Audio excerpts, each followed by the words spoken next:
Bonjour à tous et bienvenue pour cette émission Si jeudi aidant. J'ai le plaisir de recevoir aujourd'hui Élodie et Louis, qui sont les parents d'Andrea, petite fille de 5 ans et demi, atteinte d'une maladie génétique rare et neurodégénérative. Élodie et Louis se sont lancés dans un projet d'habitat inclusif, dans un projet inclusif, Les Bobos à la ferme, dont ils nous reparleront. Bonjour Élodie, bonjour Louis. Bonjour. Bonjour. Merci d'avoir accepté notre invitation. À vous qui nous regardez, je vous rappelle que cette émission est pour vous et que vous pouvez réagir et poser vos questions en direct au numéro qui s'affiche en bas de vos écrans. Élodie et Louis, vous êtes donc les parents d'Andrea, née en juillet 2015. C'est votre premier enfant.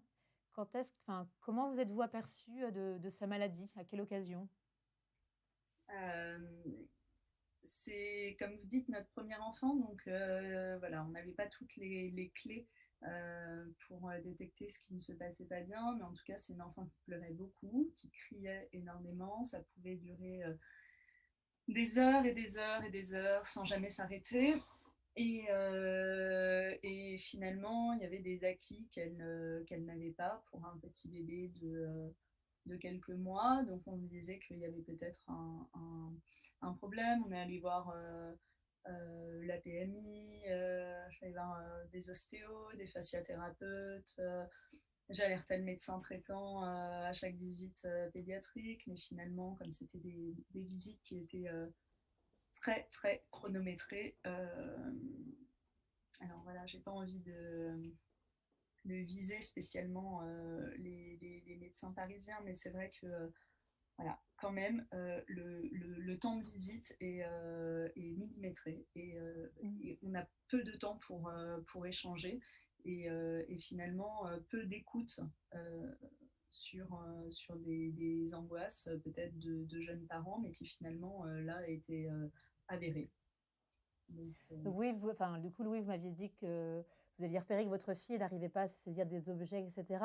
Du coup, vous aviez régulièrement alerté lors des visites chez le médecin les En fait, 3, 4, 5 mois. enfin, je me souviens plus exactement, mais effectivement, on lui avait dit que pour nous, il y avait un problème, après lequel Mm. on était incapable de le dire.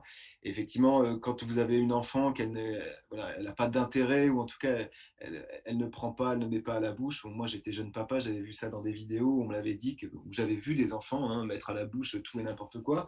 Et je me dis, tiens, c'est bizarre, ma fille, elle le fait pas, elle s'intéresse pas trop, elle est assez statique. Et je me disais, on essayait tous les soirs de la faire travailler, essayer de, voilà, comme l'a dit Elodie, on a été voir beaucoup de gens, enfin surtout elle, et en même temps, on a tout tenté pour faire en sorte que ce doute d'un enfant peut-être différent se dissipe et que finalement tout ça n'était juste des constats de jeunes parents inexpérimentés. Et quand on allait voir le médecin, il nous le confirmait plus ou moins en nous disant qu'effectivement il n'y avait pas de problème.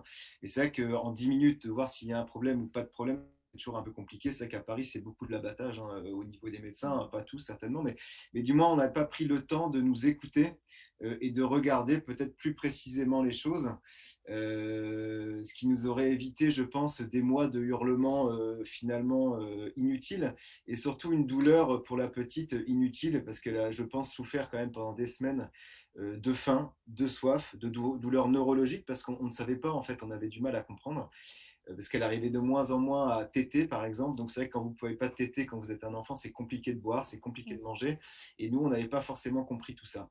Et quand on a été à l'hôpital en urgence à Robert Debré, parce que pour nous, il y avait un problème, même si pour les autres, ce n'était pas forcément le cas, on nous a finalement expliqué pourquoi elle pleurait. Parce qu'effectivement, il y avait des douleurs neurologiques, mais parce que souvent, elle avait juste soif et elle avait juste faim.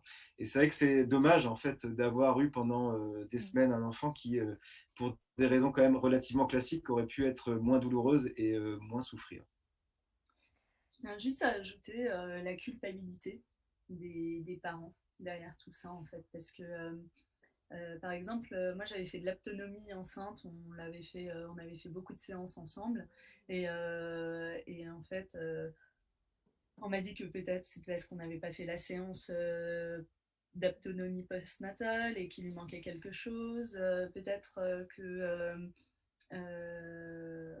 elle avait un sacré caractère parce qu'elle avait le caractère de sa mère, peut-être que Elle ne prenait pas le biberon parce que finalement, intrinsèquement, j'avais pas vraiment envie d'arrêter d'allaiter, donc elle le ressentait, donc elle ne quittait pas mon sein. Je tiens quand même à préciser qu'Andrea, entre le 16 novembre 2015 et le 5 janvier 2016, où elle a été hospitalisée, elle n'allait dans les bras de personne. Elle n'allait plus dans les bras de son père. Elle hurlait quand qui que ce soit la prenait dans les bras, à part moi. Donc en fait, vous êtes quand même sur une exclusive relation avec votre enfant. C'est particulièrement culpabilisant. On me disait, ben voilà, tu vois, franchement, tu as une relation fusionnelle avec elle, à tel point qu'elle ne veut même plus aller dans les bras de son père. Alors que toi, tu es complètement épuisé. Vous avez une enfant au sein qui peut téter jusqu'à 10 à 12 fois par jour, qui va dans les bras de personne, donc vous vous reposez jamais. Et en plus, on vous met la culpabilité en fait, en vous disant, mais ça, c'est dû à tout ce que tu as mis en place avec ta fille qui crée une relation fusionnelle. Et vous avez une culpabilité face au père aussi, parce que vous vous dites, mais attends, mais qu'est-ce que j'ai fait? Enfin, c'est horrible que ma fille ne veuille même plus aller dans les bras de son père. Vous avez aussi des gens qui vous disent, non mais attends, t'arrêtes de la mettre au sein, et puis tu verras bien qu'à un moment donné, elle va prendre les petits pots. Donc, tu te retrouves dans une situation où tu te mets à affamer ta fille pour que finalement elle prenne un petit pot qu'elle ne peut pas prendre parce que c'est dû à sa maladie neurologique. Et je me rappelle en fait avoir appelé l'ostéo en larmes en disant, parce qu'elle avait été super sympa, et en disant, vous voyez, là on m'a dit que, Andrea hurlait derrière et elle me disait, mais qu'est-ce qui se passe? Et je lui dis, en fait on m'a dit de pas lui donner le sein et qu'à un moment donné elle allait manger, et elle me dit, mais arrêtez ça tout de suite, en fait vous la mettez au sein. Et je la remercie parce que c'est vrai que quand on a une fatigue morale, physique, on n'a plus de recul en fait. On ne sait plus quoi faire. Et rien, en racontant cette histoire, je me dis, mais qu'est-ce que j'ai fait? Mais j'avais pas ce recul et c'est vrai qu'on est complètement laissé à l'abandon en fait dans un moment comme ça. Et le paradoxe d'une médecin urgentiste qui vous dit ça va pas, eh ben c'est que c'est un soulagement parce que c'est enfin quelqu'un qui nous écoute. Donc on vous dit qu'il y a quelque chose de très grave et que ça ne va pas du tout, mais vous êtes soulagé. Et le comble de tout ça, c'est que j'avais même pris rendez-vous avec Catherine Dolto, qui est aptothérapeute, en me disant qu'il faut absolument que je prenne rendez-vous avec la top des aptothérapeutes pour faire, parce que là ça va vraiment pas, et j'avais rendez-vous le jour où Andrea était hospitalisée, qu'on n'a jamais pu la voir en fait. Voilà. Mais c'est vrai qu'on a été entouré de bonnes intentions, hein, mais c'est toujours pareil dans le contexte dans lequel nous étions véritablement d'une maladie neurodégénérative. C'est vrai que ces bonnes intentions, elles étaient d'autant plus décalées. Euh, Après, voilà, c'est évidemment une situation particulière, et évidemment les réactions des uns et des autres, elles sont, en tout cas au départ, voilà, d'une grande sympathie. Mais c'est vrai que ça nous a aussi alimenté dans. Je pense qu'il y a aussi un espèce de déni. Je pense que, enfin, ça, c'est pas vraiment un déni. On savait qu'il y avait un problème, mais en même temps, on n'a pas voulu non plus complètement gratter tout de suite ce problème en se disant ça va se tasser. Donc vous êtes plutôt en train de vous dire on va écouter les autres qui vous disent il n'y en a pas de problème parce que vous voulez qu'il n'y ait pas de problème. Donc vous continuez en fait. Mais à un moment donné, comme le dit Elodie, moi j'en pouvais plus. C'est-à-dire qu'on est arrivé aux urgences en janvier 2016. Bon, c'était on aurait pu nous-mêmes y aller tellement on était fatigués nerveusement et physiquement, c'est-à-dire qu'on n'en pouvait plus. Et comme le dit Elodie, évidemment, quand elle nous a dit qu'il y avait un problème, déjà nous on le savait, je pense que voilà, c'était enfin, relativement. On ne savait pas quelle Et vous le ampleur le sentiez, problème avait, mais on vous l'aviez sentait senti. il y avait un souci. Quoi. Et après, voilà, au moins, tout ce qu'on a voulu mettre en place, même si ça avait échoué, ce n'était pas forcément de notre faute, c'était indépendant de notre volonté, mais c'était issu de nos chromosomes et de la génétique qui s'est suivie sur Andrea. Et là, pour le coup, voilà, on est rentré dans un autre tunnel qui n'était pas forcément beaucoup plus agréable, loin de là. Mais en tout cas, c'était plus forcément le doute sur l'enfant va bien ou l'enfant ne va pas bien. C'était l'enfant ne va pas bien, mais jusqu'à où?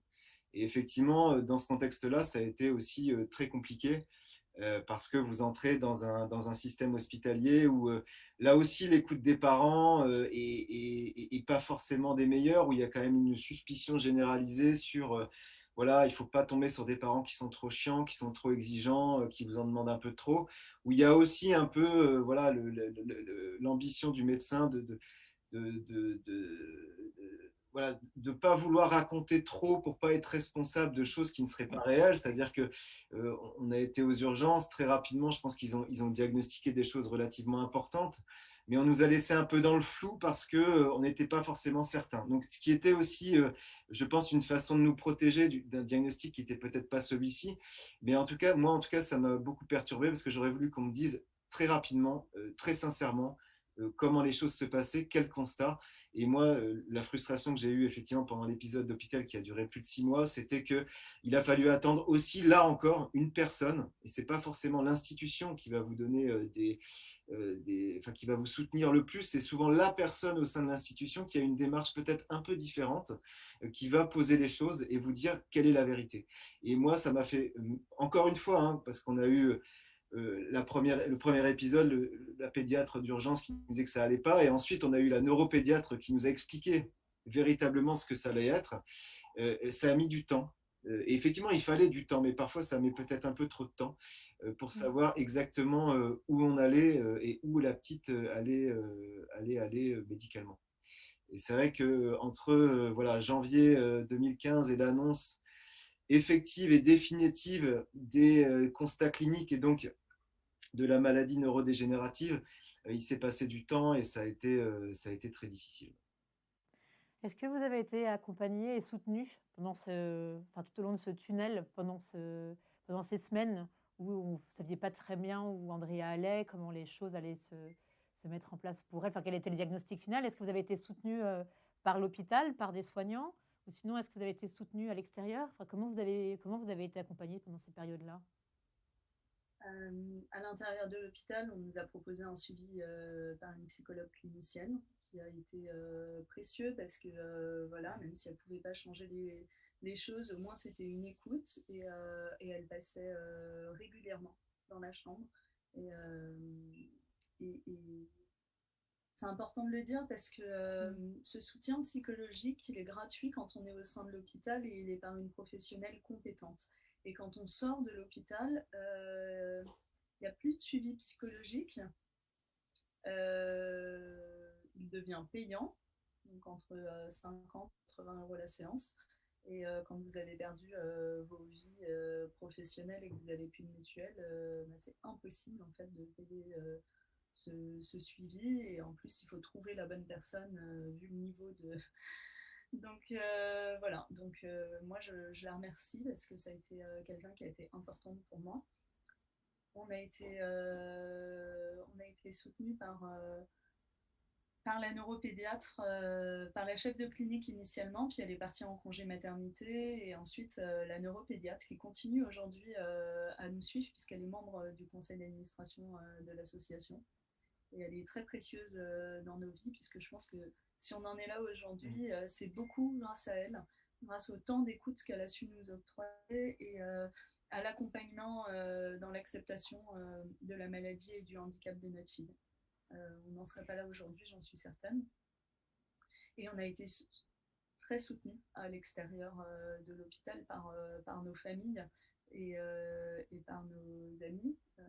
Ma mère travaillait encore, mais mon père était à la retraite. Il était tous les jours auprès de nous à l'hôpital. Voilà, il s'est démené. La mère de Louis, qui vit dans le Pas-de-Calais, faisait les allers-retours à l'hôpital pendant ses jours de congé.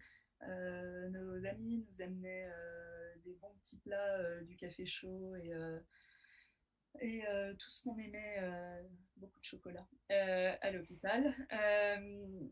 Et c'est précieux. C'est précieux parce que je pense on tombe tellement bas en fait que si on n'a pas cette espèce de matelas familial, amical et professionnel sur lequel on peut parfois se reposer et qui accepte aussi nos humeurs parce qu'on n'a pas toujours été très agréable. Parce que voilà, on est assommé tous les jours de nouveaux diagnostics, et puis on essaye toujours. Enfin, moi j'ai toujours refusé que qui que ce soit pleure dans la chambre d'hôpital de ma fille parce que je voulais pas. Je trouvais qu'il y avait déjà suffisamment de douleur et de tristesse. Bah, voilà. Donc nous non plus, on se refusait de pleurer en face d'elle et on faisait toujours bonne figure. On chantait des chansons avant d'aller à des scanners, des IRM, des prises de sang qui pouvaient durer 1 heure et demie pour trouver une veine. Et c'est fatigant en fait de ne pas craquer. Donc finalement, tu craques auprès de tes proches. Voilà, donc ça c'est important. Mais c'est vrai que c'est comme dans les, enfin, voilà, le corps médical a de la pression pour faire des actes, parce qu'il y a un paiement à l'acte hein, au niveau hospitalier. Les médecins sont surchargés. Enfin, moi, je voyais le travail qu'ils pouvaient abattre, parce qu'on a passé quand même beaucoup de temps hein, à l'hôpital, hein, la nuit, le jour, enfin, on y était tout le temps. Donc, on voyait très bien que tout était très actif. Les internes qui se succédaient, qui comptaient pas leurs heures. Et malgré tout ça, c'est vrai qu'il y a a fortiori, malheureusement, peu de temps qui sont consacrés. Alors, on a toujours envie qu'il y ait du temps qui soit consacré pour nous, parce qu'on aime bien qu'on nous consacre du temps, c'est toujours sympathique. Mais c'est sûr que dans une situation comme celle-ci, vous avez des jeunes parents qui très probablement vont avoir une petite fille avec une maladie très grave pendant quand même un moment. C'est sûr que voilà, il devrait y avoir, en tout cas peut-être au niveau des directions d'hôpitaux, au niveau des services administratifs, peut-être une attention peut-être plus particulière où là, le temps d'un entretien n'est plus forcément important. C'est-à-dire, euh, on n'est plus au quart d'heure, hein, on ne doit pas faire une annonce de handicap en un quart d'heure, faut prendre 1 heure, 2 heures, il faut revoir les gens. Je pense que là, il ne faut pas compter. Parce qu'effectivement, c'est très bien la famille, hein. Heureusement qu'elle est là, et clairement, si elle n'avait pas été là, et je remercie encore une fois mon beau-père qui nous a accompagnés jour et nuit, mais c'est aussi la présence médicale des médecins, des gens qui sont compétents et qui peuvent, alors si c'est pas nous rassurer, en tout cas nous expliquer et nous revoir, parce qu'on a besoin d'eux en fait. On a besoin d'eux, on a besoin qu'ils aient confiance en nous, et on a besoin de les voir pour qu'ils nous expliquent. Et voilà, c'est pas, voilà, c'est pas une commande Amazon. Il faut prendre le temps des choses, et parfois ce temps-là, il est complètement oublié dans les marasmes voilà, de stratégie économique des services publics. Et après, ouais, moi, je jette la pierre à personne, mais pour le coup, il y aurait quand même, à mon avis, un effort à faire sur la prise en compte des parents d'enfants handicapés et des aidants de manière générale, des futurs aidants, parce qu'on n'y était pas encore là. On allait le devenir, là, on allait nous donner la casquette, mais c'était encore un peu, voilà. Mais eux savaient. Et ça aurait été bien que, le sachant, qu'en équipe, ils se disent, bon, on va dédier, en tout cas, on va considérer que c'est important de dédier plus de temps, de ne pas avoir une suspicion nous concernant, parce que voilà, on posait peut-être trop de questions, mais d'être justement là pour y répondre, ça aurait été, je pense, quelque chose d'assez judicieux. Et vous, en plus, vous, Louis, vous étiez encore en activité professionnelle à ce moment-là, donc vous étiez en train de jongler entre votre vie de professionnelle et puis les allers-retours à l'hôpital. Ouais, j'étais encore en activité professionnelle, j'étais directeur d'un établissement social. Donc je connaissais un peu le social, mais je ne connaissais pas le handicap, parce que j'avais peut-être peur du handicap et j'ai jamais voulu y travailler, malheureusement. Aujourd'hui, j'y travaille tous les jours, mais bon. Euh, pour le coup, il a fallu jongler. En fait, la journée, je travaille, la nuit, je suis à l'hôpital. Euh, la journée, j'essaye de ne pas pleurer devant tous les salariés que je devais gérer, parce que je sais que ma fille, si tant est qu'elle n'est pas en train de mourir, du moins, elle n'est pas dans une grande forme. Et a priori, les choses ne vont pas vraiment s'améliorer.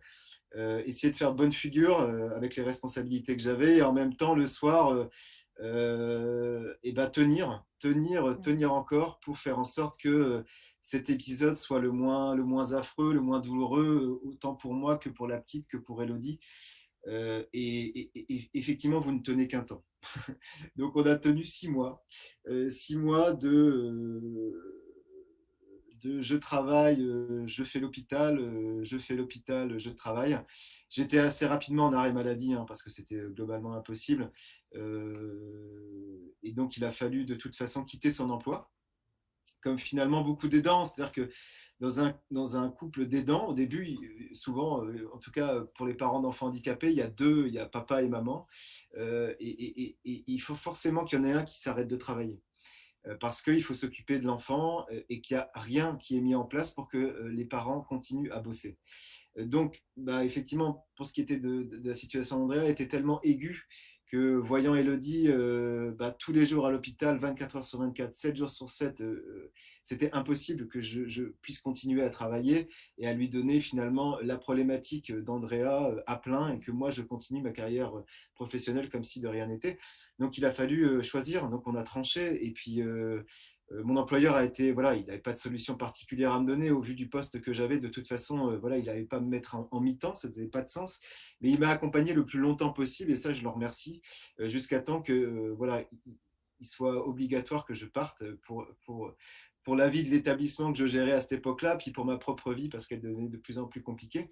Et donc, voilà, on a fait une rupture conventionnelle, sachant que j'allais avoir le chômage.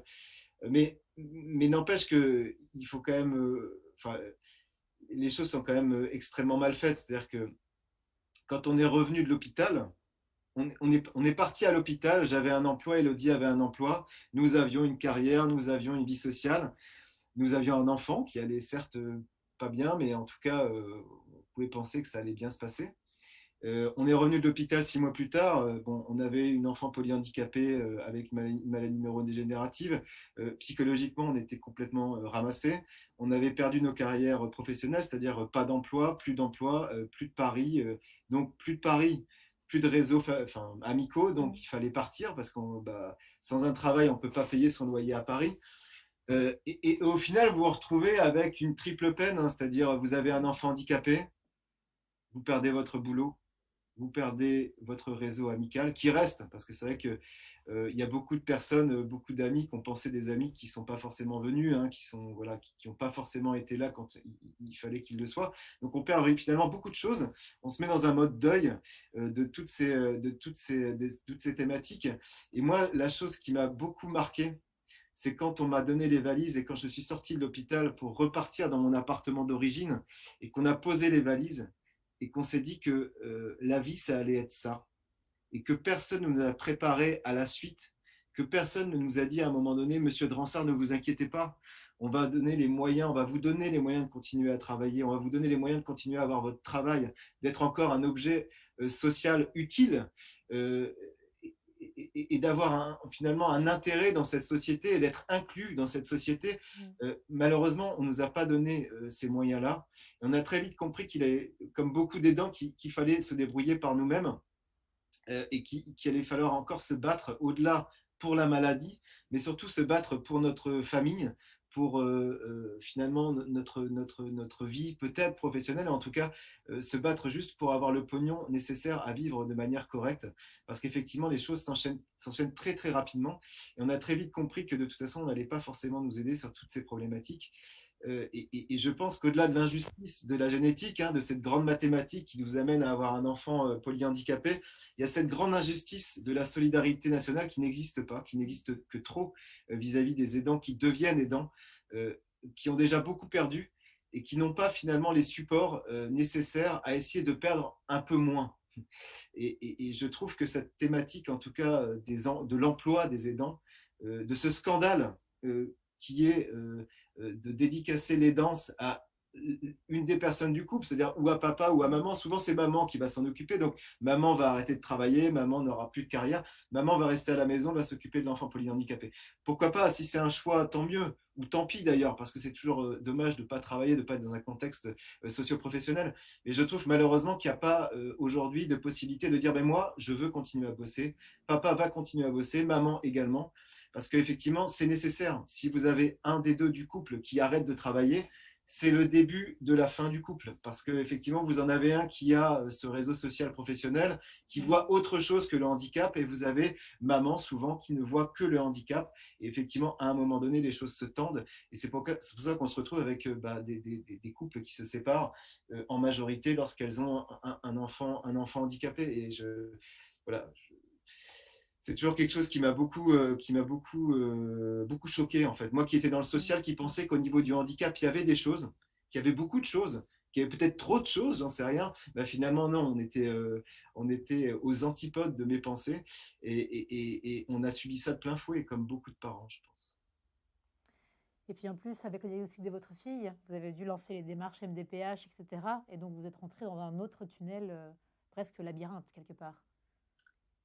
Alors c'est vrai que moi j'ai été directeur d'établissement, il y avait beaucoup d'assistantes sociales et d'assistants sociaux et effectivement la problématique quand j'étais dans ces établissements médico-sociaux c'était il fallait remettre la personne objet du service social au centre de ce service social. C'est-à-dire qu'il fallait essayer de faire en sorte que la personne qui était au sein de l'établissement, donc par exemple des aidants, soit écoutés, soit entendus, soit mieux pris en compte au sein des établissements médico-sociaux que j'ai pu gérer. Et bon, pour moi, c'était très théorique. Je trouvais ça très rigolo, en fait, de mettre au centre d'un service social les gens qui en faisaient l'objet. Et ben finalement, grâce ou malheureusement à cause de la maladie de ma fille, moi, je me suis mis à la place finalement des gens que je gérais tous les jours, entre guillemets, en tout cas des gens qui étaient objets de ces services sociaux, qui étaient objets des assistantes sociales, objets des éducateurs, qui étaient objets des établissements médico-sociaux. Et c'est avec une personne qui prodiguait des services, j'ai été maintenant une personne qui était objet de ces services. Mm. Il y aurait beaucoup de choses à dire et sur finalement et c'est encore une fois, j'ai pas envie de balancer des choses pour dire on n'est jamais responsable, c'est les autres, mais du moins, il y a parfois une légèreté de certains services qui n'ont pas en fait conscience certainement du caractère aigu de la situation dans laquelle sont les aidants sociaux, qui ne vivent pas la vie que nous vivons, qui ne donnent pas des médicaments à 8 heures, à midi, à 16 heures, à 18 heures, à 22 heures, qui ne donnent pas des seringues de nourriture à 8 heures, à midi, à 22 heures, qui ne gèrent pas les crises, qui ne savent pas en fait. Et qui auraient le mérite de savoir un peu plus, qui auraient le mérite d'être formés, parce que on ne peut pas tout savoir. Hein. Et pour le coup, ce serait extrêmement utile que tous ces services sociaux qui sont un jour les premiers à être en contact avec des aidants familiaux soient extrêmement aiguisés sur ce qu'est un aidant, sur ce qu'il vit au quotidien, pour être bien certain qu'ils comprennent que le moindre dossier qu'il va remplir pour eux, c'est d'une extrême importance. Et malheureusement, nous, on a eu affaire à une assistante sociale au service Robert Debré, la première qui a été pitoyable, je pense qu'on peut le dire, en tout cas qui n'a pas considéré que le travail qu'elle faisait avait une importance telle qu'il fallait y mettre le sérieux nécessaire. Et donc on a rempli des dossiers, il faut se remettre dans la route, c'est-à-dire que vous avez un enfant qui n'est pas handicapé. On vous diagnostique avec un IRM qui va être handicapé. Le temps que vous digériez le message, vous êtes très loin de vous dire qu'on va faire un dossier MDPH pour avoir de l'argent pour gérer la suite. Pour vous, ça reste encore totalement nébuleux.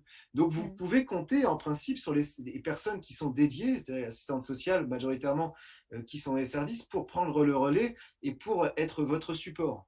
Et quand à un moment donné, votre support n'est pas un support, mais bien au contraire, finalement, quelqu'un qui ne va pas bien faire son boulot,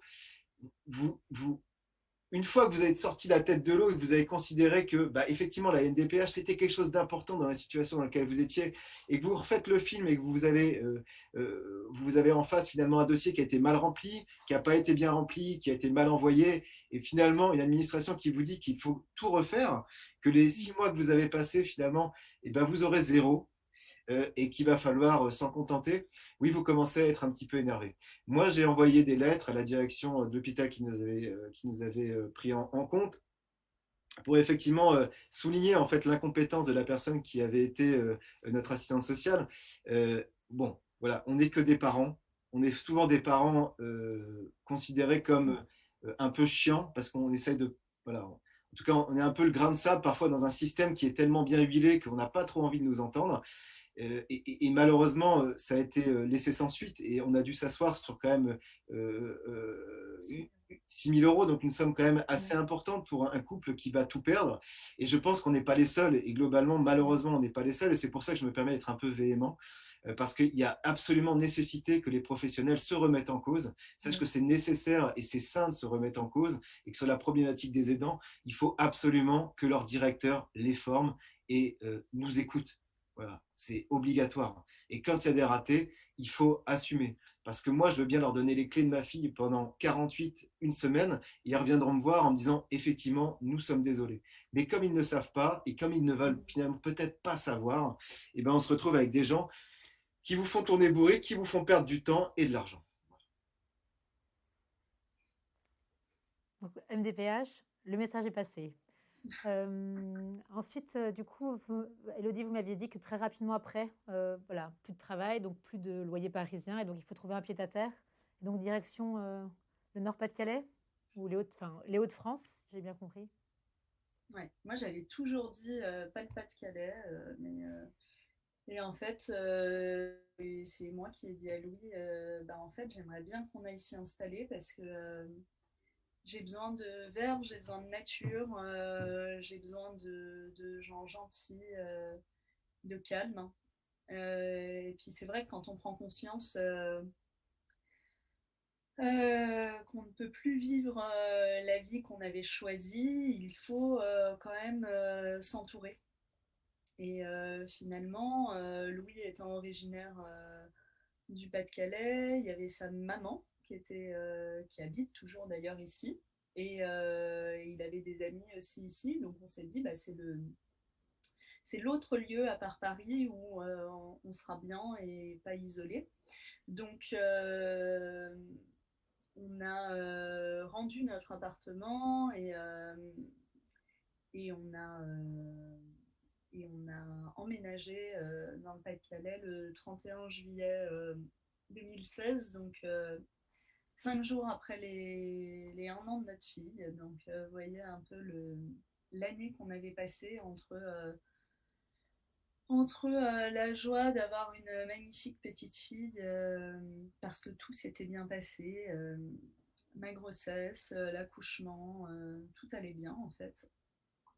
Et puis la dégringolade de tout, puisque 1 an après, on n'avait plus rien.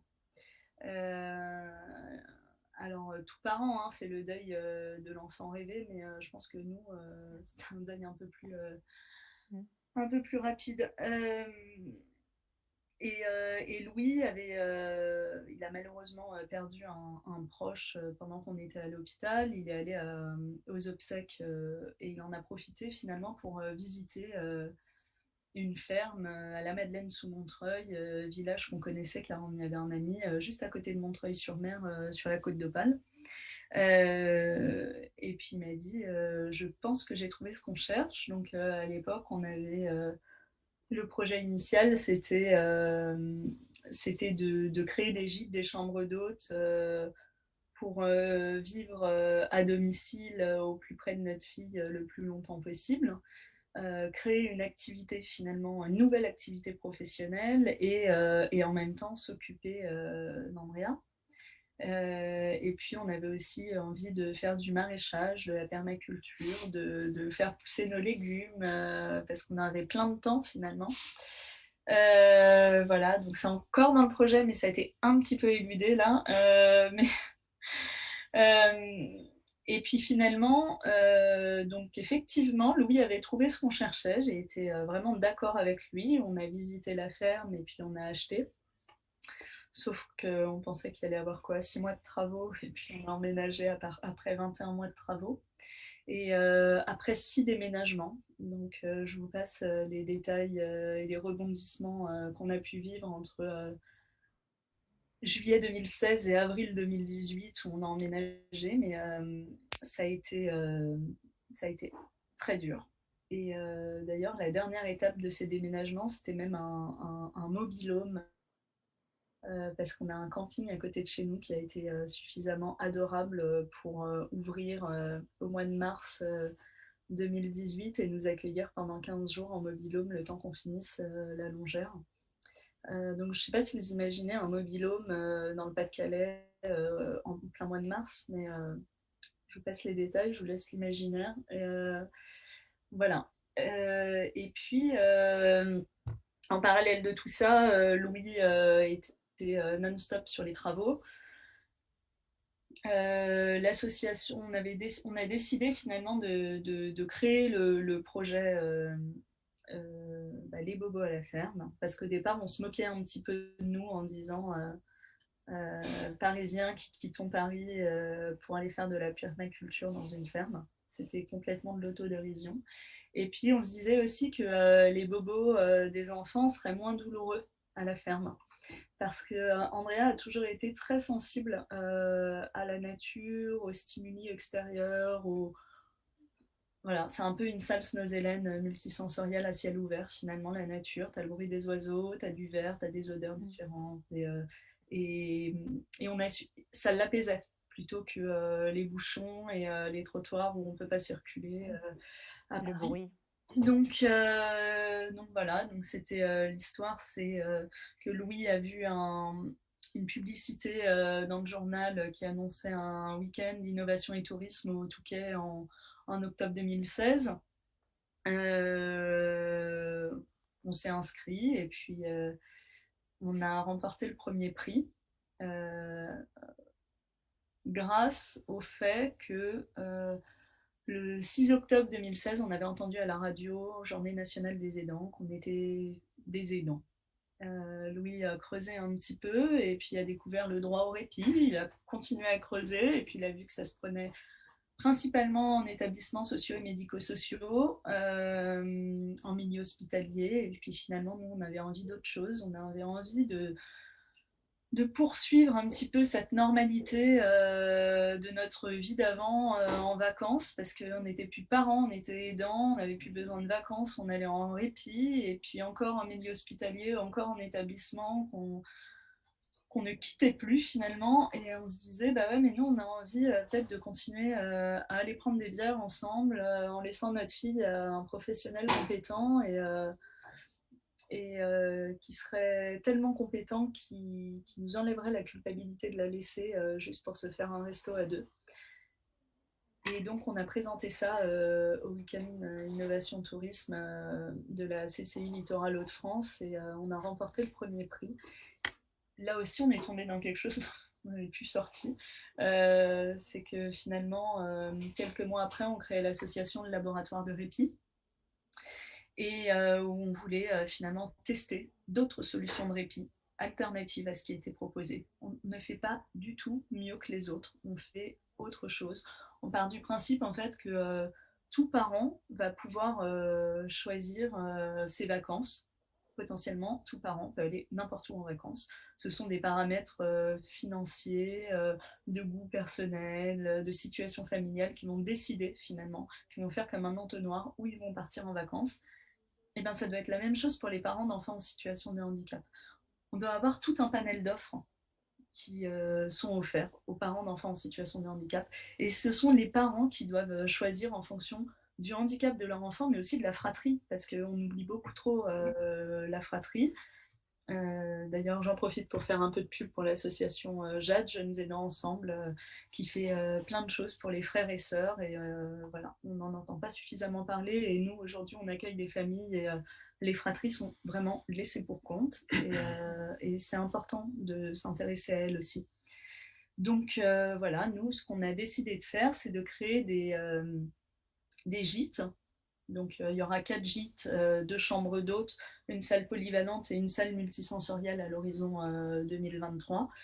Et on propose des séjours de répit en milieu ordinaire pour les familles aidantes. Ça veut dire que comme on peut scolariser un enfant à l'école qui est le milieu ordinaire avec l'aide d'une AESH, et ben nous, vous pouvez venir en fait en séjour de répit dans un gîte qui accueille le grand public, et vous aurez en fait des solutions, une ingénierie de répit sur mesure pour votre proche, puisque maintenant on n'accueille pas que des enfants en situation de handicap, on accueille tout type d'aidants.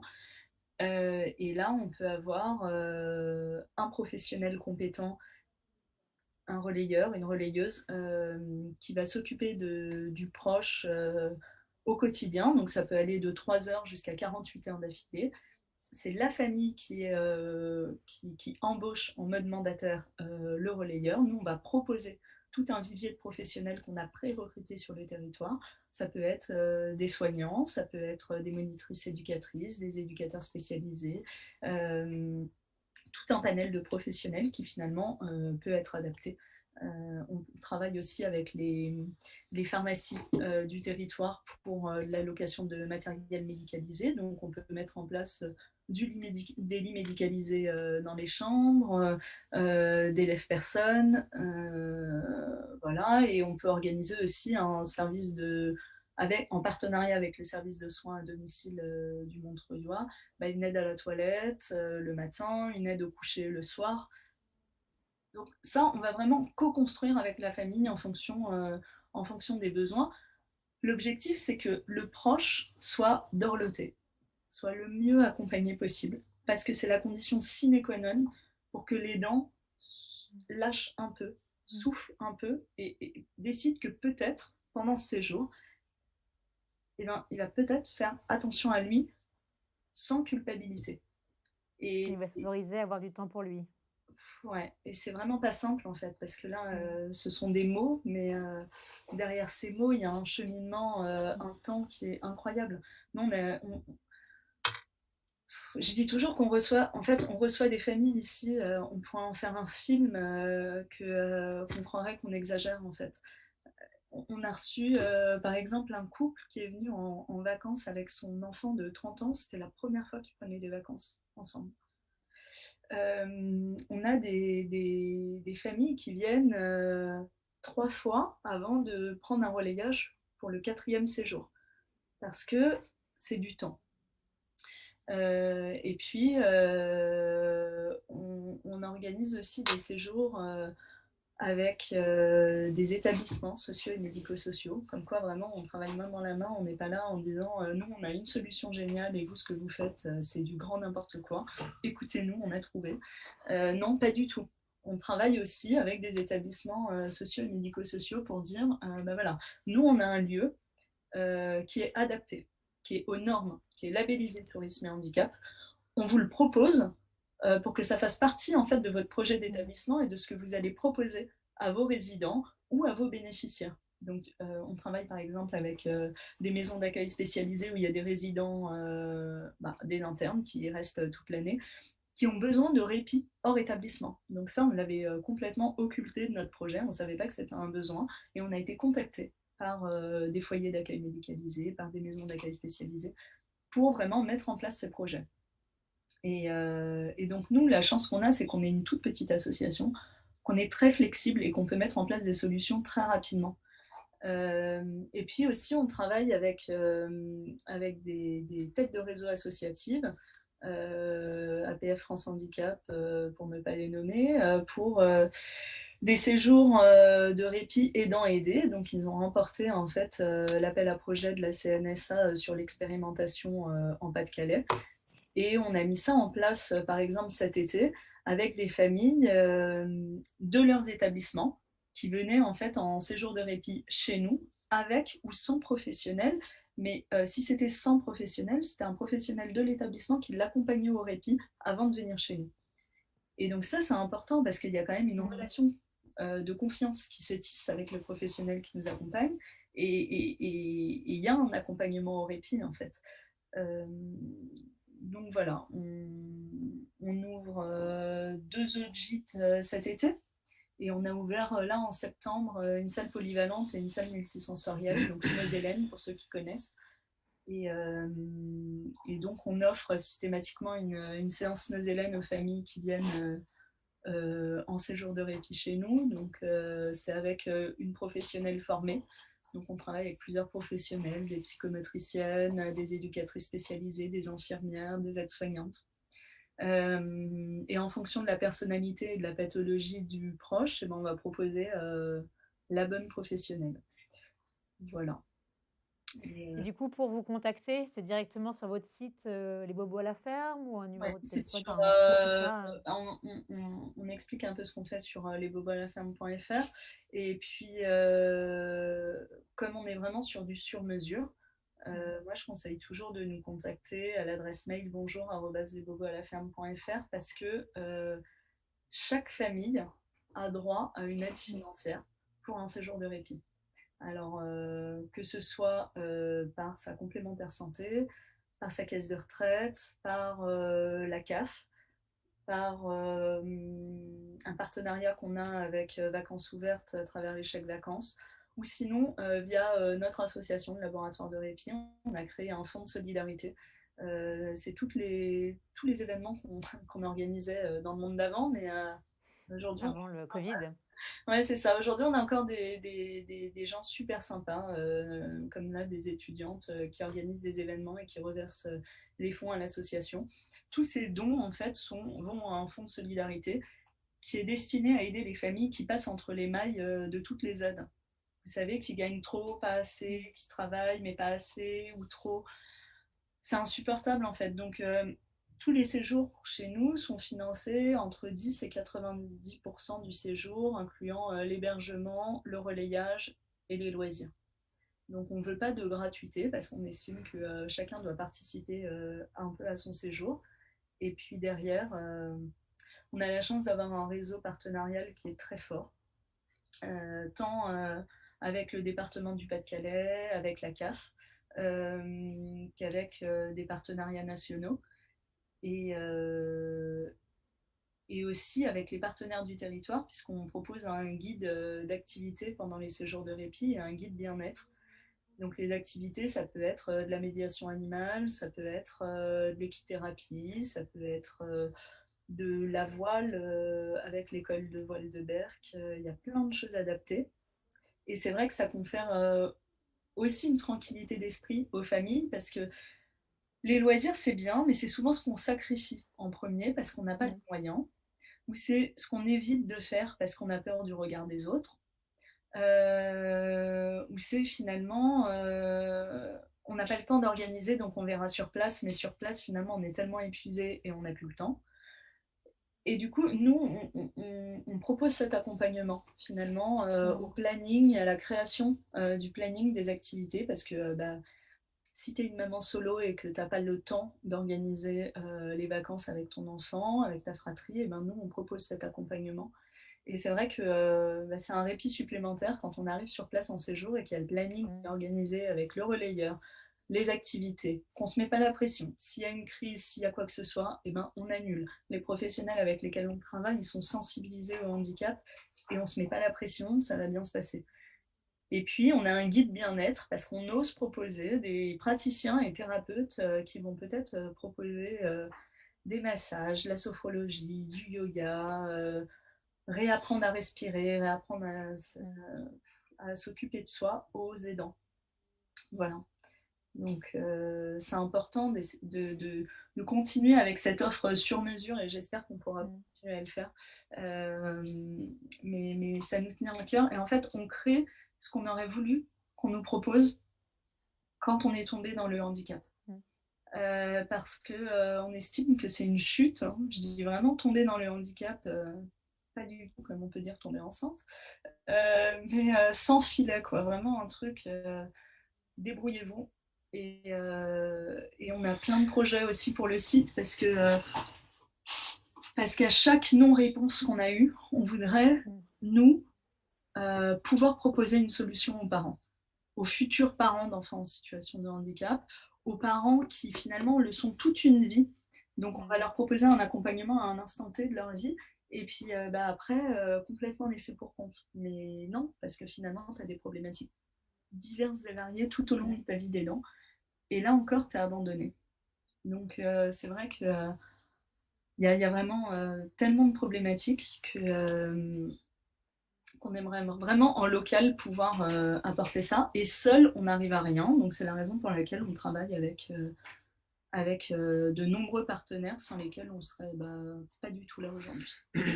C'est vrai que le deal, c'était quand même ça. Hein. Au départ, on était à l'hôpital. Qu'est-ce qu'on va faire de notre vie? Ça va être compliqué, on n'a plus de boulot, on ne sait pas où on va aller. Et on s'est assez rapidement mis en mode projet, c'est-à-dire qu'il fallait transformer cet abîme de désespoir en quelque chose de positif. Et donc on s'est dit, bon, comme on avait dans l'optique de rester avec la petite, de peut-être faire des gîtes, parce qu'on nous avait dit, la petite, elle n'allait pas vivre très longtemps, on s'est dit, bon, s'il faut faire quand même quelque chose d'utile, essayons de voir par rapport à nous, qu'est-ce qu'on souhaiterait. Et ce qu'on souhaitait, c'est effectivement, comme vous êtes tous les jours avec le handicap, tous les jours avec les médocs, le machin, le truc, vous n'avez pas de fenêtre. C'est-à-dire que toute l'année, vous savez que vous serez là-dedans. Et c'est insupportable. Donc pour essayer de rendre les choses un peu plus supportables, on s'est dit, on va créer un site touristique où il y aurait cette fenêtre, où un aidant pourrait se dire, tiens, je sais que dans 2-3 mois, après le lève-personne, le lit médicalisé, la kiné, le machin, le truc, le bidule, je pourrais potentiellement aller dans un gîte où tout ça me sera, je pourrais déléguer, je pourrais faire une parenthèse pour moi, pour la fratrie, pour les autres, et un peu penser à autre chose qu'au mécanisme de la gestion du handicap quotidien. Et c'est sûr qu'on a réfléchi le truc en se disant qu'est-ce que nous, on souhaiterait. Et c'est comme ça que c'est devenu plus ou moins réalité. Alors après, on tâtonne, il y a des choses sur lesquelles on est un peu bon, sur lesquelles on est un peu moins bon. Mais c'est vrai qu'on... Voilà, ça reste quand même, enfin, c'est quand même un projet qui part d'une chambre d'hôpital. C'est-à-dire que c'était au départ... mais finalement, il y avait tellement peu pour les aidants, c'est-à-dire que c'était quand même un néant, ou c'est toujours un néant d'ailleurs. Hein. Nous, on est juste une petite chose dans un grand bazar, mais il y avait tellement peu, il y a tellement peu pour les aidants que finalement, moi, j'invite tous les aidants à créer tout et n'importe quoi parce qu'il n'y a rien.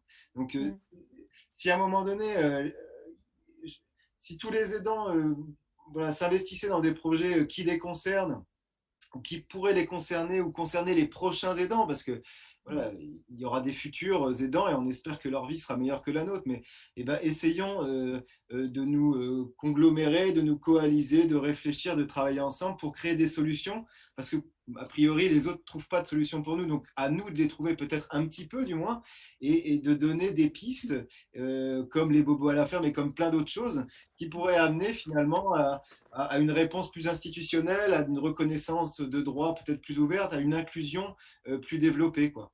Et c'est vrai que pour le coup, moi, je n'avais pas dans l'idée que tout ça allait amener à ça, mais finalement, ça l'est, parce que je n'avais pas conscience du néant dans lequel les aidants étaient. Et c'est vrai que parfois, je discute avec des aidants qui sont aidants depuis 30 ans, hein, et on compare un peu nos situations. Ah bah toi, ta petite, elle marche pas. Enfin voilà, vous faites un peu la liste des choses qui ne sont pas toujours très sympathiques, mais aussi de la réception du handicap par la société, de la gestion du handicap par la solidarité nationale. Et on se retrouve finalement, moi, de ce que je vois, dans une situation identique aujourd'hui à celle qui existait il y a 30 ans. Et parfois, je me dis, mais c'est quand même incroyable que finalement, les choses que vous avez vécues il y a 30 ans, moi, je les vis encore quasiment à la lettre aujourd'hui.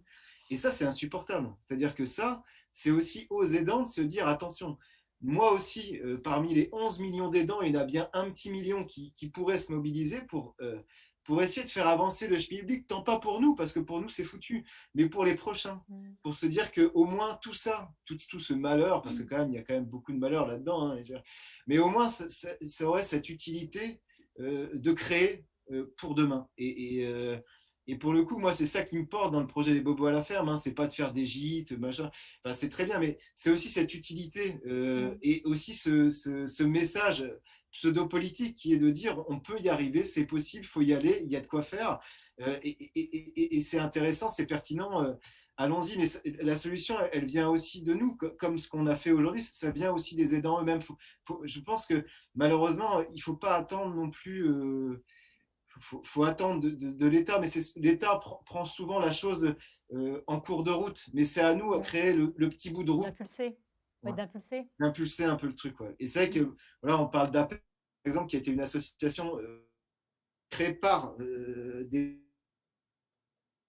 Voilà. Nous, on n'est pas APF, hein, clairement pas, mais disons qu'il y a cette dynamique pour les aidants qui serait les aidants créer des associations, je ne sais pas, n'importe quoi, et essayer de mettre en route la machine. Parce que c'est bien de s'occuper des personnes handicapées, mais ce n'est pas suffisant. Parce que la personne handicapée, derrière, il y a les personnes qui, au quotidien, en principe, pas toujours, et pas de manière naturelle, mais malheureusement de manière obligatoire, s'occupent de la personne handicapée. Et eux, ils sont primordiaux. C'est-à-dire que si nous, on flanche, si les aidants ils n'aident plus, la sécurité sociale va sauter. Donc il faut que les aidants comprennent leur importance dans ce grand mécanisme de la prise en compte des personnes handicapées, dans ce grand mécanisme de la santé en France. Et on est déterminant. Et quand on aura compris qu'on est déterminant, je pense qu'on sera capable aussi en tout cas de proposer et de se faire entendre. Un peu comme l'armée, on est la grande silencieuse. Hein. Tous les jours, on prend notre fardeau, hein, on met nos seringues, nos lève-personnes, nos machins, nos trucs, hein, on fait notre petite tâche au clairon de 8h à 22h, mais je pense qu'à un moment donné, il faut que ça aille au-delà de la chambre à coucher, que ça aille au-delà du salon ou de la salle de bain aménagée. Il faut que ça, ce soit dit, ce soit su, et que ce soit aussi un terreau à un lobbying qui est aujourd'hui présent parce qu'on en discute, mais il faut aller beaucoup plus loin, c'est évident. Il y aurait beaucoup de choses à dire. Je pensais notamment à comment vous avez vécu le confinement, parce que vous vous êtes retrouvés du jour au lendemain, seul, sans intervenant, et donc du coup à devoir prendre le relais de soignants et de devoir, nourrir votre fille, essayer de soigner et cetera. Voilà, comment ça s'est passé pour vous? Je change complètement de sujet, hein, je suis d'accord, Ça mais je vois le temps s'est qui passe et je trouve que c'est important aussi de leur dire. ça s'est passé comme énormément de parents, en fait, Mmh. qui ont un accompagnement réglé pour leur enfant. Donc nous, on a 3 fois de la kiné hebdomadaire, on a une monitrice éducatrice, une aide-soignante qui s'occupe de notre fille, X heures par semaine, on a une psychomotricienne qui vient 1 fois par semaine. Et tout ça, du jour au lendemain, a été annulé sans aucune visibilité sur le délai. Et on s'est vu devenir kiné, parce qu'en fait, Andrea est hypotonique, mais aussi a une hypertonie des membres. Et, elle a énormément de maux, elle a une scoliose, elle a une dysplasie de hanche, elle a une luxation de la hanche. Enfin, c'est indispensable qu'elle ait cette kiné. Elle a une morphologie qui évolue très rapidement et c'est très compliqué pour elle. Aujourd'hui, elle fait 1m15, elle fait 35 kilos alors qu'elle a 5 ans et demi. Et donc, ne pas avoir de kiné, c'est des douleurs physiques incroyables pour elle. Notre kiné nous avait proposé de continuer à venir, mais en fait, on était dans une telle nébuleuse, enfin, on voyait rien en fait. Faut se remettre quand même au 16 mars 2020, c'est que c'est gentil de nous proposer de continuer à venir, mais en fait, non, c'est trop dangereux. À l'époque, on savait pas, c'est vrai que les enfants étaient moins impactés, mais Andrea fait quand même partie des personnes fragiles, donc c'est Louis qui faisait tous les matins une demi-heure de massage à Andrea. Donc il n'est pas kiné, donc on appelle ça des massages. Il y a des gestes techniques qu'il n'a pas, la plupart des gestes techniques il ne les a pas de toute façon. Donc c'est une mise en danger physique de notre fille. On a beau faire de notre mieux, on n'est pas des professionnels. Donc on a fait ce qu'on a pu au quotidien pendant tout le confinement, mais il est évident que voilà, elle était douloureuse à un moment donné.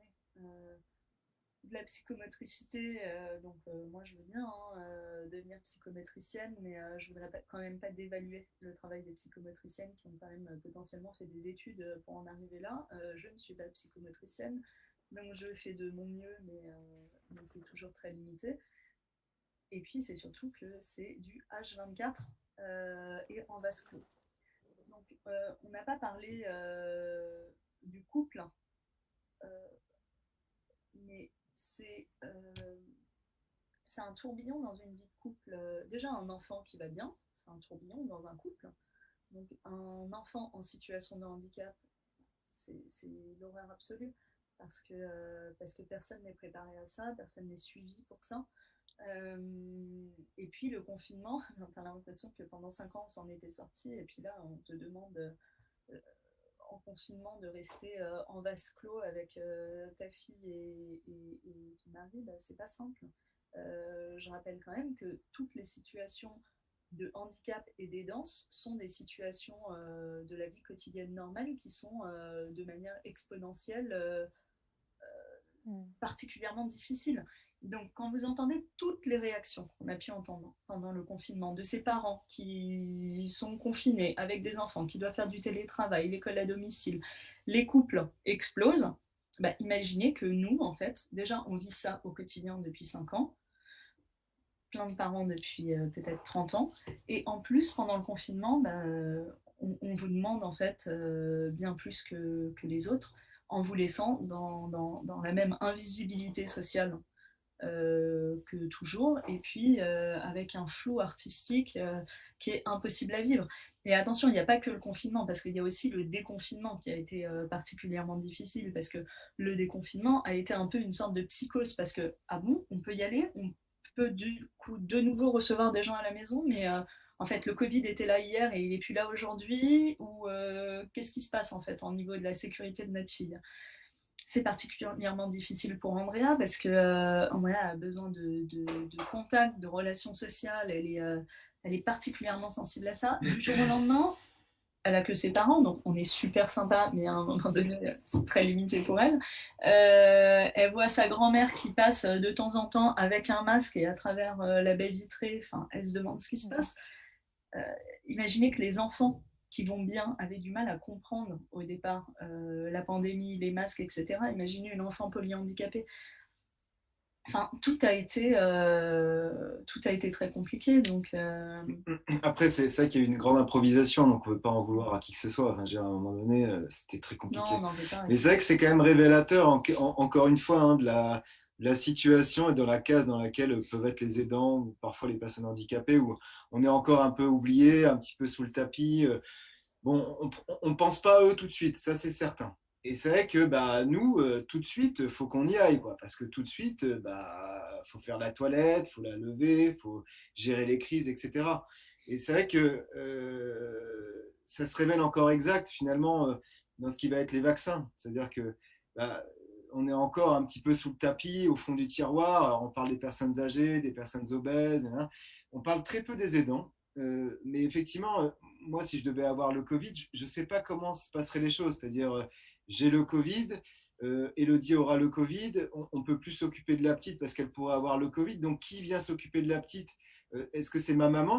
Parce que c'est l'une des seules qui peut s'en occuper, qui a 60 et quelques, et qui pourrait avoir également le Covid.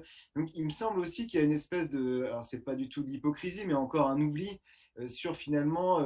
des situations sociales, médico-sociales qui sont extrêmement difficiles et qui mériteraient certainement une attention particulière en termes de priorité de vaccination.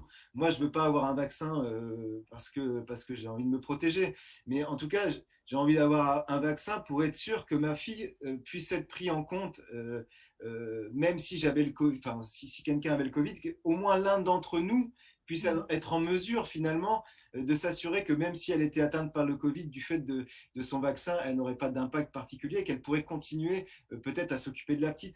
C'est vrai que pour nous,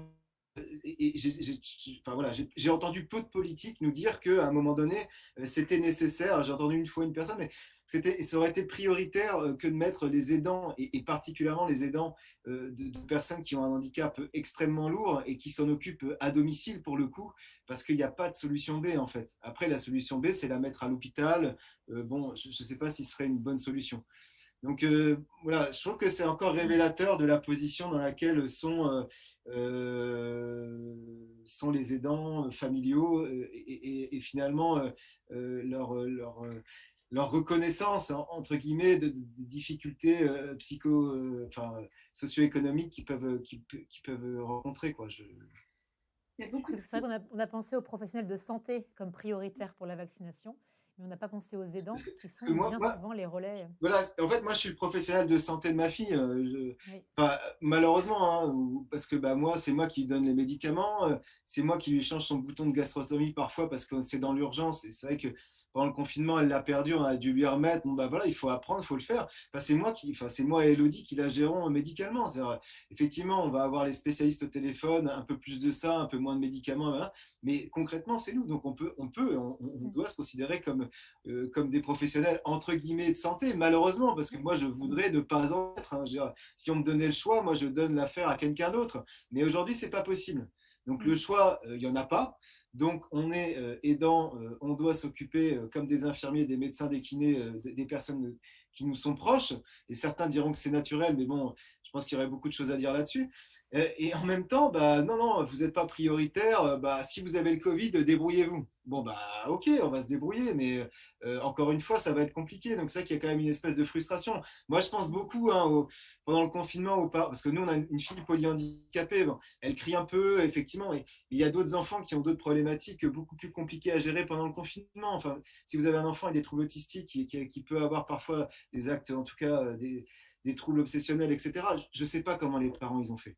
Je ne sais pas comment ils ont fait pour gérer leur enfant qui n'était plus en institution et pour le gérer pendant des semaines, parfois, souvent, maman seule avec d'autres enfants, mais je ne sais pas comment ils ont fait. Et vraiment, s'il fallait donner l'ordre du mérite ou la Légion d'honneur à des gens, mais c'est à ces gens-là qu'il faudrait le faire.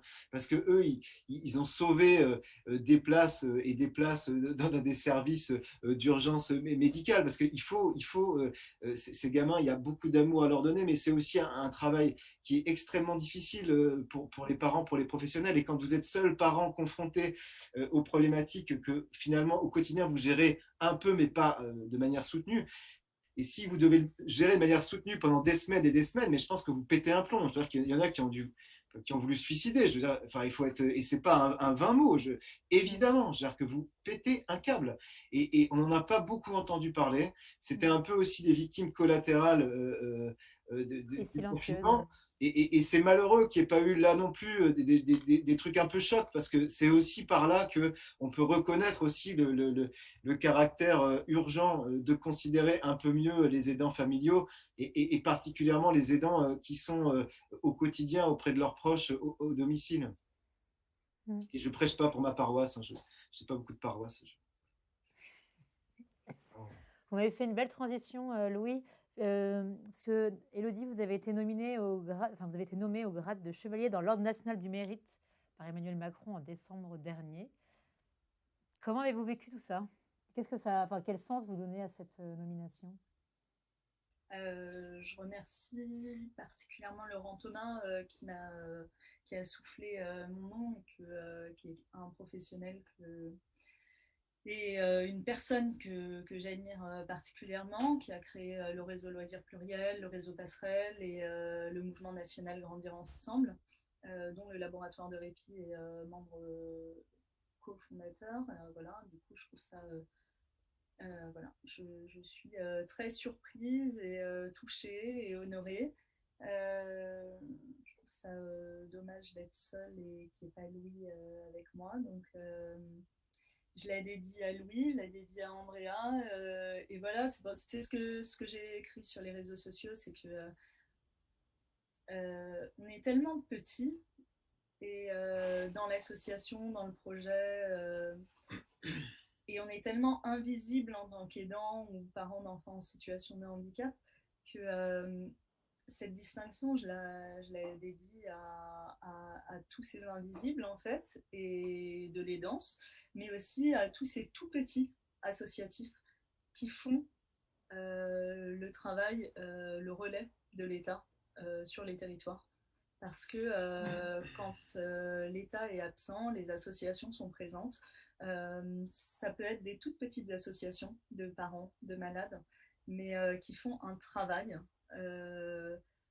qui est incroyable et qui n'ont peut-être pas la chance d'avoir la prise de parole sur les réseaux sociaux que l'on a, ou en tout cas que l'on prend, ou le réseau que l'on peut avoir à travers nos vies d'avant, et puis peut-être aussi parfois un culot d'aller frapper aux portes sans regarder notre petite taille, mais voilà, en tout cas, je me sers de moi comme voilà, pour ne pas avoir l'impression que c'est une imposture, pour plutôt mettre en lumière tout ce qu'on essaye de faire et aussi, voilà, parce qu'on n'a pas eu le temps d'en parler, mais c'est quand même, y a un très joli mot dans ce qu'on fait qui s'appelle l'inclusion, mais qui a un très joli mot dans les paroles, mais très peu dans les faits, parce qu'on est complètement à la bourre là-dessus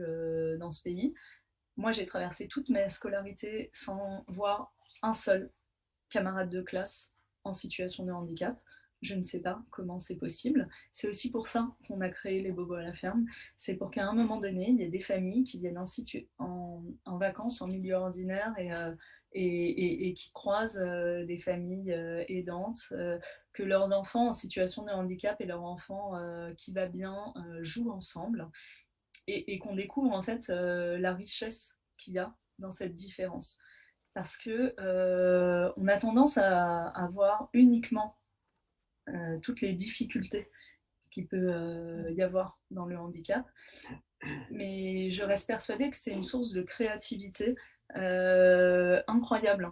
le handicap. Parce que à l'heure où tout le monde nous bassine avec Montessori, moi je suis persuadée qu'un enfant qui va bien, qui côtoie un enfant en situation de handicap, va déployer des trésors de créativité, des voies alternatives pour communiquer, pour jouer, pour faire un milliard de choses. Et c'est ça, la vraie richesse du handicap et la vraie richesse de l'inclusion. Et pour l'enfant en situation de handicap qui va se développer par mimétisme, et parce que la bienveillance, la bientraitance et les bonnes ondes, et ben, ça fait grandir et ça fait du bien. Et pour l'enfant qui va bien, qui, en qui on va semer des graines de tolérance en fait pour plus tard. Parce que cet enfant, s'il grandit dès son plus jeune âge en étant confronté à la différence, bah, c'est quelqu'un qui, arrivé en entreprise, sera beaucoup plus sensible au handicap, à l'embauche des personnes en situation de handicap, et finalement n'aura pas peur du handicap. Parce que c'est ça le vrai problème derrière la non-inclusion, qui est l'exclusion, c'est qu'on développe la peur. C'est un peu comme un enfant qui grandira tout le temps avec des blonds aux yeux bleus, et ben quand il verra un brun, à un moment donné, il va paniquer. Et je ne vous parle même pas d'un noir, parce que là, c'est la syncope. Donc, un enfant en situation de handicap, n'en parlons pas. Non, et c'est ça, en fait, le vrai problème derrière le handicap, et le mot qu'on ne met pas sur le handicap, c'est qu'il y a un racisme incroyable, en fait, derrière tout ça. Et encore une fois, les aidants sont des dommages collatéraux de toute cette peur de l'autre et enfin, ces regards très compliqués. Donc voilà. Du coup, si vous aviez un message à faire passer au pouvoir public. Louis. Moi déjà, je remercie les pouvoirs publics d'avoir un service public hospitalier qui fonctionne encore, qui m'a permis finalement d'avoir une petite fille en vie aujourd'hui, d'avoir une petite fille qui a été diagnostiquée, parce qu'on a rencontré quand même des professionnels, voilà, je peux parfois être un peu véhément, mais des professionnels exceptionnels qui nous ont quand même, qui ont fait un travail formidable en termes de génétique, par exemple, où quand même les pouvoirs publics ont investi dans cette thématique, alors peut-être pas suffisamment, mais pour nous, ça a été quand même déterminant, parce que grâce à eux, et grâce finalement à l'État, on a réussi à avoir un autre enfant, ce qui n'était pas gagné, un autre enfant qui va bien. Donc je remercie l'État et M. Macron pour ça. Je remercie l'État aussi et les pouvoirs publics, les collectivités, la région, le département, moi, pour le soutien qu'ils ont apporté au projet. C'est qu'on a parlé de la CCI Hauts-de-France, c'est les premiers qui nous ont soutenus. Et je remercie Madame Nacry particulièrement. Et au-delà, le département a suivi, la région a suivi. Aujourd'hui, peut-être qu'un jour l'État suivra. On a eu une médaille, mais peut-être qu'un jour on aura un chèque. On ne sait jamais. Et c'est vrai que ça, voilà, même s'il y a effectivement peu de choses pour les aidants quand nous on est devenus aidants, alors il y avait déjà beaucoup d'associations qui existaient. Je ne veux pas dire qu'on est arrivé, voilà, mon Dieu. Mais n'empêche qu'il y avait encore beaucoup, il y a beaucoup à faire, et je pense que certains pouvoirs publics ont compris que c'était nécessaire, que c'était déterminant. C'est vrai que moi j'avais appelé l'ARS en 2016, on avait dit que c'était pas un sujet les aidants. Et aujourd'hui, je vois qu'ils vont créer des plateformes de répit, en tout cas des plateformes aidants dans tous les territoires des Hauts-de-France. Donc c'est qu'il y a quand même une prise de conscience, et c'est tant mieux. Après, moi je voudrais dire au pouvoir public que c'est forcément beaucoup trop lent, c'est forcément beaucoup, enfin, pas suffisamment massif, qu'au vu du degré de désespoir, au vu du degré de difficultés auxquelles est confrontés les aidants, et je parle surtout en inclusion des aidants dans la société, parce que je pense qu'on est des gens exclus, je vais être assez clair. Il y a beaucoup de choses à faire. Moi, je voudrais être un citoyen comme les autres. Je voudrais que tous les aidants soient et puissent encore et toujours être des citoyens comme les autres, et donc pouvoir travailler. Parce que le travail, si c'est la santé, c'est important, en tout cas pour moi, de pouvoir s'inclure encore, de pouvoir encore avoir des réseaux familiaux, amicaux, c'est pouvoir aller, d'avoir un peu de liberté, en fait, de ne pas être enfermé dans le handicap, parce que quand on tombe dans le handicap, on tombe dans une prison aussi. Il y a forcément des choses très belles, mais il y a aussi des choses très compliquées, c'est-à-dire qu'on est pieds et mains liés aujourd'hui, et c'est vrai que c'est quelque chose qui parfois est facile à gérer et d'autres jours, c'est très, très compliqué psychologiquement à prendre en charge. Donc, moi, je les inviterai, les pouvoirs publics, au-delà des 3 mois qui nous ont accordé comme congé, d'aller bien au-delà, parce que 3 mois dans une vie de 30 ans, bon, j'en rigole, mais je vais rester relativement sérieux pour pas trop m'esclaffer. Mais voilà, c'est mignon, mais c'est pas du tout à la hauteur des économies qu'on fait faire au système de santé. C'est pas du tout à la hauteur de nos vies à nous. Voilà, parce que moi, De la réalité des besoins. j'ai envie qu'on prenne au-delà d'un être aidant, surtout d'un être en tant que tel. Et je crois que les pouvoirs publics devraient y travailler. Donc le message, ce serait d'y retourner, de refaire des lois encore et toujours.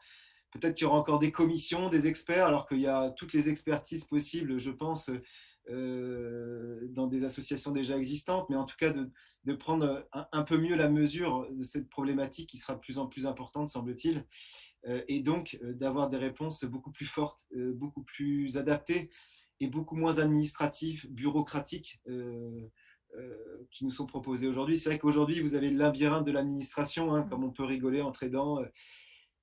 C'est une réalité pour tout le monde, pour tout citoyen, quand on est confronté au service public, pas tous, mais bon, pour la majorité, c'est toujours très compliqué. Il y a beaucoup de cases, beaucoup de dossiers, beaucoup de papiers. Quand vous êtes aidant, il y en a encore beaucoup plus. Vous avez encore moins le temps de le faire et vous n'avez pas forcément beaucoup plus d'écoute, voire peut-être beaucoup moins. Et je trouve que c'est véritablement dommage qu'on ne nous aide pas à faciliter toute cette paperasse nécessaire. Je ne dis pas que ce n'est pas utile, mais en tout cas qu'on nous les allège pour qu'on passe notre temps un peu plus avec les personnes que l'on aime qu'avec les dossiers qu'on est obligé de remplir pour eux. Est-ce que vous auriez un message à faire passer aux aidants, à ceux qui nous écoutent? Je sais pas. Les aidants, j'allais dire quelque chose un peu con, mais en fait, moi, je les aime, les aidants. Voilà, c'est un peu.